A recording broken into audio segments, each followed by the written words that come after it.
There's a prisoner who spent 20 years in a cell trying to escape. He pushed against the walls, dug tunnels that collapsed, screamed at the guards, and raged against his chains. Then one day, exhausted and defeated, he finally stopped fighting. And in that moment of complete acceptance, he noticed something he'd never seen before. The cell door had been unlocked the entire time. His struggle to escape had been the very thing keeping him imprisoned. This isn't just a metaphor. It's pointing to one of the most profound and paradoxical teachings in Tibetan Buddhism. True freedom doesn't come from breaking your chains or escaping your circumstances. It comes from fully accepting the bondage of existence itself. If you're ready to understand how acceptance of limitation becomes the doorway to limitless freedom, subscribe now and activate notifications, because what you're about to discover will completely transform how you relate to every constraint, every limitation, every form of suffering in your life. In Western culture, we're taught that freedom means having no constraints, no limitations, no responsibilities binding us down. We dream of escape, of breaking free, of transcending all conditions. We pursue financial freedom so we won't be bound by work. We seek relationship freedom so we won't be constrained by commitment. We want freedom from our past, from our karma, from the consequences of our actions.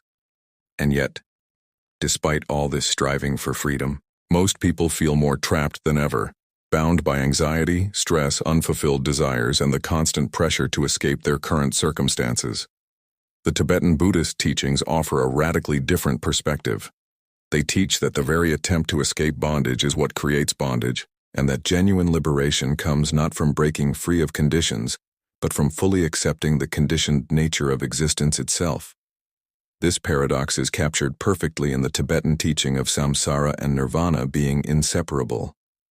Samsara is the cycle of conditioned existence, the endless rounds of birth and death, pleasure and pain, gain and loss. It's bondage itself. Nirvana is liberation, freedom, the unconditioned state beyond all suffering. In most religious traditions, these would be seen as opposites, with the goal being to escape from samsara and reach nirvana. But Tibetan Buddhism, particularly in the Mahayana and Vajrayana traditions, teaches something shocking. Samsara and nirvana aren't two different places. They're two different ways of experiencing the same reality. The only difference is whether you're grasping at and resisting experience, or accepting and working with it exactly as it is. When you fight against the conditions of your existence, when you resist what is, when you try to force reality to be different than it is, you create suffering. This resistance is the bondage. But when you fully accept the conditions of your existence, not with passive resignation but with wise understanding, you discover freedom right within those very conditions. The chains are still there, but they no longer bind you. The limitations remain, but they no longer limit you. This is the profound teaching of accepting bondage as the path to freedom. Let's explore what this really means through the lens of karma, one of the most misunderstood concepts in Buddhism. In popular Western understanding, karma is often seen as cosmic punishment and reward, some kind of moral accounting system where good deeds are rewarded and bad deeds punished. But in Tibetan Buddhism, karma simply means action and its consequences. Every action you take, physical, verbal, or mental, creates conditions that will ripen into future experiences. You're constantly planting seeds with your actions, and those seeds inevitably bear fruit. This is the bondage of karma. You can't escape it. You can't undo the past. The seeds you've already planted will ripen. The consequences of your past actions will manifest. Now, the Western response to this might be to feel trapped, to feel like a victim of your past, to rail against the unfairness of having to experience consequences of actions you might not even remember taking. But the Tibetan teaching is completely different. Yes, you're bound by karma. Yes, you'll experience the results of past actions. But this bondage becomes freedom the moment you stop fighting it, and instead learn to work with it skillfully. When you accept that your current circumstances are the result of past karma, you stop wasting energy resisting what is. You stop asking, why is this happening to me, and start asking, how can I work with this wisely? You stop being a victim and become a practitioner. Here's a concrete example. Let's say you have a difficult personality trait, maybe a tendency toward anger or anxiety that seems to arise automatically in certain situations. From the perspective of trying to escape bondage, you would fight against this trait. You'd judge yourself for it, try to suppress it, feel like a failure every time it appears, constantly struggle to be someone different than you are. This resistance creates enormous suffering. But from the perspective of accepting bondage, you recognize that this tendency toward anger or anxiety is the ripening of past karma. It's here, it's real, it's a condition you're working with. And the moment you fully accept that, without judgment or resistance, you create space around it. You can feel the anger arising without being overwhelmed by it. You can notice the anxiety without being controlled by it. The tendency is still there, the bondage remains, but you're no longer bound by it because you're not fighting it. This principle extends to all areas of life. You're bound by your body and its limitations. You can't fly. You need to eat and sleep. You age. You get sick. You will die. These are absolute constraints on your existence. You could spend your entire life raging against these limitations, wishing your body were different, resenting aging, fearing death, constantly trying to escape the basic conditions of embodied existence, and this resistance would create tremendous suffering. Or you could fully accept the bondage of having a body, the limitations it imposes, and within that acceptance discover freedom. You can take care of your body without being obsessed with it. You can enjoy its pleasures without clinging to them. You can accept its pains without being destroyed by them. You can face death with equanimity because you've accepted from the beginning that this body is impermanent. The great Tibetan master Shantideva taught about this in the Bodhicharyavatara, the guide to the Bodhisattva's way of life. He has a famous verse that says, "Why be unhappy about something if it can be remedied? And what is the use of being unhappy if it cannot be remedied?" This is the essence of accepting bondage. If something can be changed, change it. Don't waste energy complaining about it. If something cannot be changed, accept it, because resistance to what cannot be changed is pure suffering. Either way, the bondage of circumstance is there. The freedom comes from how you relate to it. But here's where it gets even more profound. Tibetan Buddhism teaches about interdependence, the understanding that everything arises in dependence on conditions. Nothing exists independently or by itself. You are bound by interdependence. Your existence depends on air, water, food, other people, the entire web of causes and conditions that sustains life. You can't exist separately. You can't be a pure, independent, free individual unconnected to everything else. This is bondage in the deepest sense. Your very existence is conditioned, dependent, bound up with infinite other conditions. And yet this bondage of interdependence, when fully accepted, becomes the basis for the greatest freedom, the freedom of compassion and bodhicitta. When you accept that you're not separate, that your well-being is inseparably connected to the well-being of all beings, that you literally cannot be happy while others suffer, then compassion arises naturally. You stop trying to secure your own freedom at the expense of others. You stop trying to build a fortress of independence. Instead, you accept the bondage of connection, and within that acceptance discover the freedom of love that flows naturally when there's no barrier between self and other. This is why the Bodhisattva vow, one of the most radical commitments in Tibetan Buddhism, is actually about accepting bondage. When you take the Bodhisattva vow, you vow not to enter final nirvana, not to achieve complete liberation, until all sentient beings are liberated. You voluntarily accept to remain in samsara, to continue being reborn in the cycle of conditioned existence as long as beings are suffering. This is accepting bondage in the most extreme way possible. You're saying, I accept the chains of cyclic existence. I won't try to escape alone. I'll stay bound to suffering beings and work for their liberation. And paradoxically, this acceptance of bondage is what creates the conditions for the deepest freedom. By not grasping at personal liberation, by not trying to escape alone, you let go of the very ego clinging that creates bondage. By accepting connection and responsibility for all beings, you transcend the limited self that felt trapped in the first place. The bodhisattva is free precisely because they've accepted bondage. They're no longer bound by self-concern, by the limited perspective of "I need to get free." They've merged their freedom with the freedom of all beings, and in that merging, discovered freedom that's not dependent on circumstances. Let's look at another dimension of this teaching through the lens of Vajrayana practice. In Vajrayana, one of the most profound practices is to work with negative emotions, not by suppressing them or escaping them, but by accepting them completely and transforming them from within. This is the practice of recognizing wisdom in the poisons. The 5 poisons, anger, desire, ignorance, pride, and jealousy, are bondage. They bind you to suffering, create negative karma, lead to harmful actions. The natural response might be to try to eliminate these emotions, to escape from them, to become someone who never feels anger or desire. But Vajrayana teaches something radical. These emotions are already wisdom in disguise. Anger is the distorted energy of mirror-like wisdom, the clarity that sees things exactly as they are. Desire is the distorted energy of discriminating wisdom, the capacity to appreciate the unique qualities of phenomena. Ignorance is the distorted energy of dharmadhatu wisdom, the vast spaciousness of reality itself. Pride is the distorted energy of equanimity wisdom, recognizing the fundamental equality of all phenomena.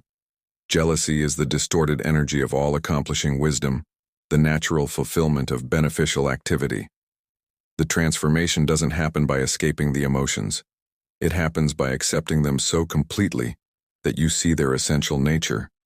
When anger arises, instead of fighting it or acting it out, you accept it fully. You feel it completely without judgment. And in that total acceptance, the energy of anger reveals itself as clarity.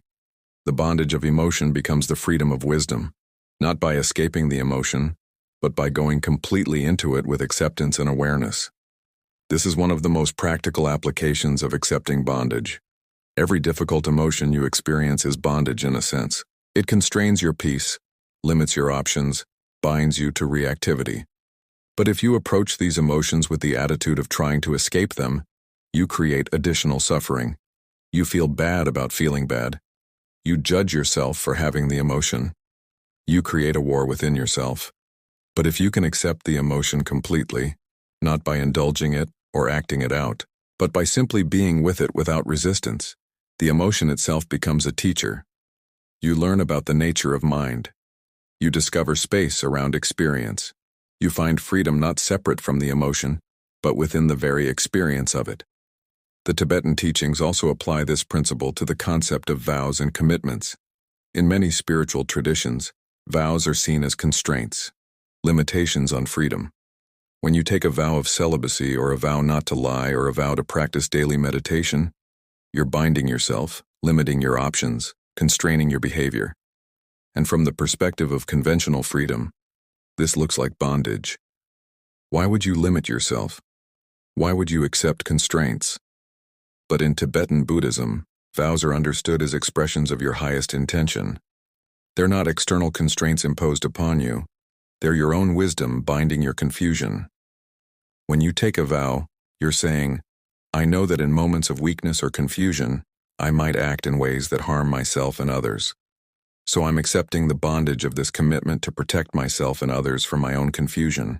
The vow becomes a container that creates freedom. Within the constraint of the vow, you're free from the tyranny of impulse. You're free from the chaos of constantly deciding what's right. You're free from the regret that comes from acting against your own values.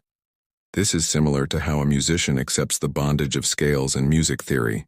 The beginner might see all the rules as limitations on creative freedom, but the master understands that those constraints, once fully accepted and integrated, become the basis for the highest creative expression. The jazz musician who has completely mastered theory and technique can improvise freely precisely because they've accepted and integrated all the constraints. The bondage has become freedom. Let's go deeper into how this teaching applies to the nature of mind itself.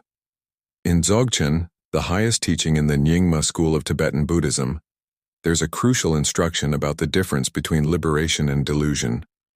Both the liberated mind and the deluded mind are working with the same fundamental awareness, the same basic consciousness. The difference isn't in the nature of awareness itself, but in the relationship to experience. The deluded mind is constantly trying to escape uncomfortable experiences and grasp at pleasant ones. It's in perpetual resistance to what is, perpetual struggle against the conditions of experience. This struggle is bondage. The liberated mind, by contrast, accepts all experience without grasping or aversion. Whatever arises in awareness, pleasant or unpleasant, wanted or unwanted, is simply allowed to be as it is. This complete acceptance reveals the natural freedom of awareness itself. The mind is no longer bound by the need to make experience different. It rests in what is, and in that resting, discovers that awareness itself was never bound in the first place. The bondage was always just the resistance, the struggle, the attempt to escape. This is why one of the key practices in Dzogchen is simply to let everything be as it is. Don't try to create special meditative states. Don't try to block thoughts. Don't try to generate particular experiences.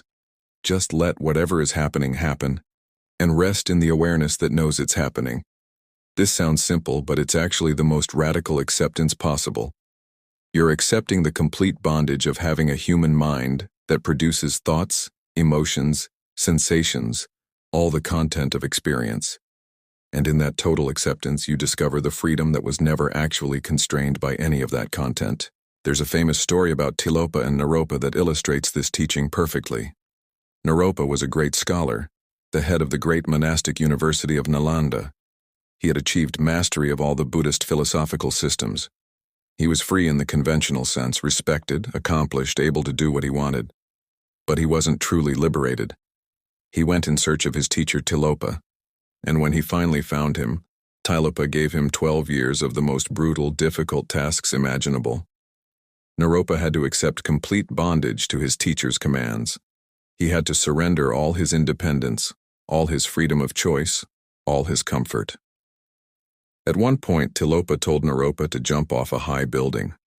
Naropa, in complete acceptance of the bondage of his commitment to his teacher, jumped. He was badly injured. Later, Tilopa asked him, "Did it hurt?" "Yes, it hurt," Naropa replied. "What really hurt," Tilopa said, "was not the falling, but your resistance to falling." The teaching was that even physical pain becomes unbearable, primarily through our resistance to it, our wish that it weren't happening.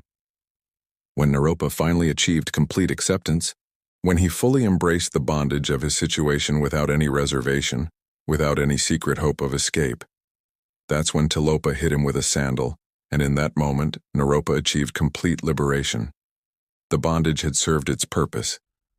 This teaching about accepting bondage has profound implications for how we approach suffering. The first noble truth in Buddhism is often translated as, "Life is suffering," or "There is suffering." But a more accurate translation is that existence has the quality of unsatisfactoriness or stress. The Tibetan word is sdug basangal, which captures the sense of being bound, constrained, unable to find lasting satisfaction. This is the bondage of the first noble truth. You're bound to experience dissatisfaction. Even pleasant experiences don't last, and their passing causes pain. Even achieving what you want doesn't provide lasting fulfillment. The natural response is to try to escape this bondage, to seek lasting happiness by arranging conditions perfectly, by finding the right circumstances that will finally provide permanent satisfaction. But the second noble truth teaches that this attempt to escape is itself the cause of suffering. The grasping, the craving, the resistance to dissatisfaction, this is what creates the deepest bondage. And the third noble truth teaches that liberation, nirvana, comes from cessation, from the complete acceptance and letting go of this struggle. You stop trying to escape the bondage of unsatisfactoriness and instead accept it completely. And in that acceptance, you discover freedom. This doesn't mean becoming passive or giving up on improving your life. That's a crucial distinction. Accepting bondage isn't the same as resignation or fatalism. Resignation says, things are bad and I can't change them, so I'll just suffer. Acceptance says, things are as they are because of conditions. I accept this completely, and from this acceptance I can see clearly what can be changed and what cannot be changed, and I can act skillfully with that understanding. Resignation is a kind of suppressed resistance, a resentful giving up. True acceptance is spacious, clear, and the basis for wise action. The Tibetan master Chogyam Trungpa Rinpoche taught extensively about this difference. He talked about spiritual materialism, the tendency to use spiritual practice itself as a way of trying to escape from the uncomfortable aspects of existence, to use meditation and Dharma study as strategies for becoming a better, more comfortable, more successful self. This is still resistance. It's still trying to escape bondage rather than accept it. True spiritual practice, according to Trungpa, involves what he called the genuine heart of sadness, the willingness to feel the groundlessness and vulnerability of existence without trying to protect yourself from it. This is accepting bondage in its deepest sense.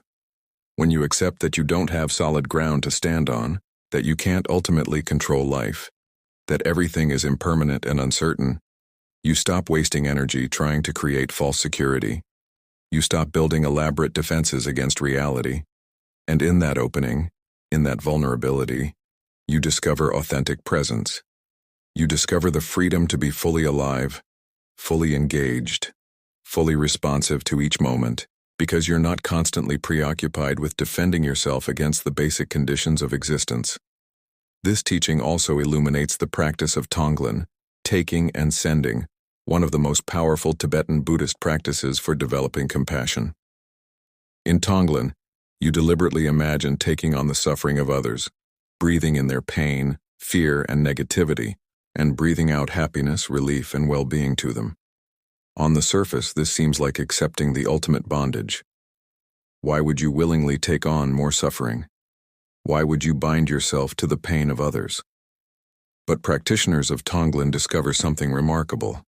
By accepting the suffering of others, by not resisting it or trying to push it away, they develop tremendous inner strength and compassion.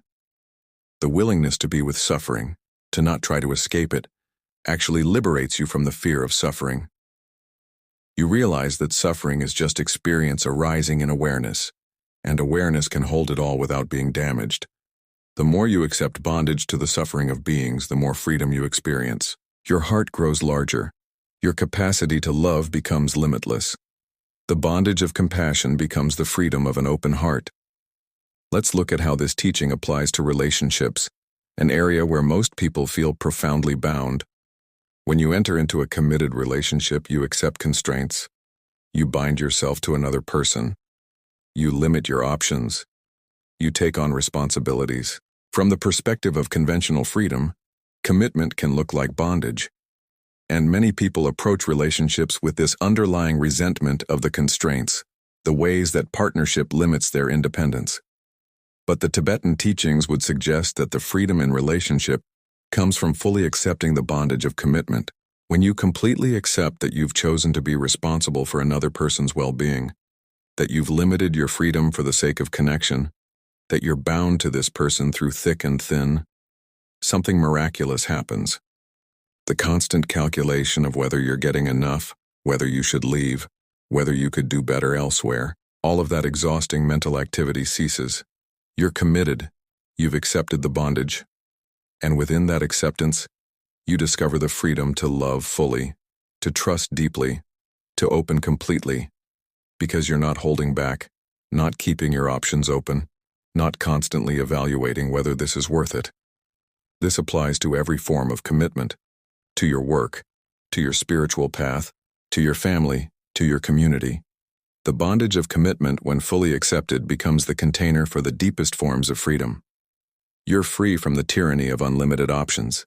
You're free from the anxiety of always wondering if you made the right choice. You're free to fully invest in what you've chosen because you're not constantly looking for escape routes. The teaching of accepting bondage also addresses the modern anxiety epidemic. Anxiety is fundamentally about resisting uncertainty, resisting the unknown, resisting the lack of control. You're anxious because you want to know what will happen, to control the future, to guarantee good outcomes. But life doesn't offer these guarantees. You're bound by uncertainty. The future is unknowable. Control is limited. These are absolute constraints on human existence. The typical response to anxiety is to try to increase control, to gather more information, to plan more carefully, to anticipate every possible problem. But this often makes anxiety worse because it reinforces the underlying belief that you shouldn't have to accept uncertainty, that it's possible and necessary to escape this bondage. The Tibetan teaching offers a different approach. Accept uncertainty completely. Accept that you don't know what will happen. Accept that you can't control life. Accept the bondage of being a limited being in an unpredictable universe. And notice what happens. Often, the anxiety diminishes dramatically, not because the uncertainty has decreased, but because you've stopped fighting it. There's a practice in Tibetan Buddhism called khad, cutting through, where practitioners go to frightening places like charnel grounds and deliberately invoke fear and confrontation with death and demons. The point isn't to overcome fear by becoming brave. It's to accept fear completely, to offer your body and life to whatever terrifies you, and in that radical acceptance discover that the fear, while real, can't ultimately harm your fundamental nature. You accept the bondage of having a body that will die, of having a mind that experiences fear, and in that acceptance find freedom from the tyranny of fear. This is directly applicable to modern life. Whatever you're afraid of, failure, rejection, loss, pain, death, you can approach it with acceptance rather than resistance. This doesn't mean you want these things to happen or that you won't work to prevent them. It means that your well-being is no longer dependent on these things not happening. You've accepted that they might happen, that in some cases they will happen, and you've already made peace with that. This is profound freedom. The freedom to live fully without being constantly preoccupied with protecting yourself from the inevitable difficulties of existence. The teaching also illuminates the practice of prostrations, one of the most physically demanding preliminary practices in Tibetan Buddhism. Practitioners perform hundreds of thousands of full-body prostrations, touching forehead to ground again and again. This is accepting bondage in the most literal physical sense. You're binding your body to this difficult practice. You're constraining your time and energy with this commitment. And yet practitioners report that prostrations create tremendous freedom. They purify pride and ego clinging. They develop humility and devotion. They strengthen determination and capacity for commitment. The bondage of the practice becomes the path to inner freedom. This principle applies to any spiritual practice. Meditation binds you to a cushion for periods of time. Study binds you to texts and teachings. Ethical conduct binds you to restraint. All of these are forms of accepted bondage, and all of them, when approached with full acceptance rather than resentful obligation, become sources of profound freedom. The more fully you commit to the constraints of practice, the more liberated you become. Let's address a crucial point. This teaching about accepting bondage isn't about accepting injustice, oppression, or unnecessary suffering. If you're in an abusive relationship, the teaching isn't to accept that abuse as unchangeable karma.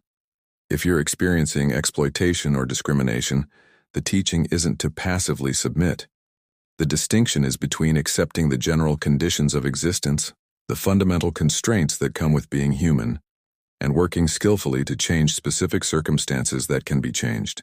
The Tibetan teachings strongly emphasize compassionate action, working to relieve suffering wherever possible. But they also recognize that some things cannot be changed, and that resistance to these unchangeable aspects of reality creates additional suffering. The wisdom is in knowing the difference, accepting what cannot be changed while working skillfully to change what can be changed. This is the essence of the serenity prayer that has found its way into Western recovery programs. Accept what cannot be changed, change what can be changed, and develop the wisdom to know the difference. The ultimate expression of accepting bondage in Tibetan Buddhism is the understanding of Buddha nature. Every being, without exception, has Buddha nature, the fundamental nature of mind that is already free, already pure, already perfect. But this Buddha nature is obscured by adventitious defilements, by the temporary stains of ignorance, karma, and afflictive emotions. You're bound by these obscurations. They're there. They're real. They cause suffering. But here's the profound point.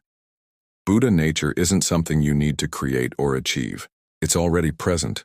The bondage of defilements exists, but it doesn't actually stain Buddha nature itself. It's like clouds obscuring the sun. The clouds are real bondage, they block the light. But they don't damage the sun. And the path to liberation isn't about destroying the clouds or escaping from them. It's about recognizing the sun that's shining behind them. It's about accepting that clouds are the nature of the sky. They come and go, and the sun is always there regardless. When you accept the bondage of having defilements, when you stop resisting the fact that you have anger, desire, ignorance, when you stop fighting against your own humanity, you create the conditions for recognizing Buddha nature. You stop being at war with yourself. You stop needing to be perfect or pure or special.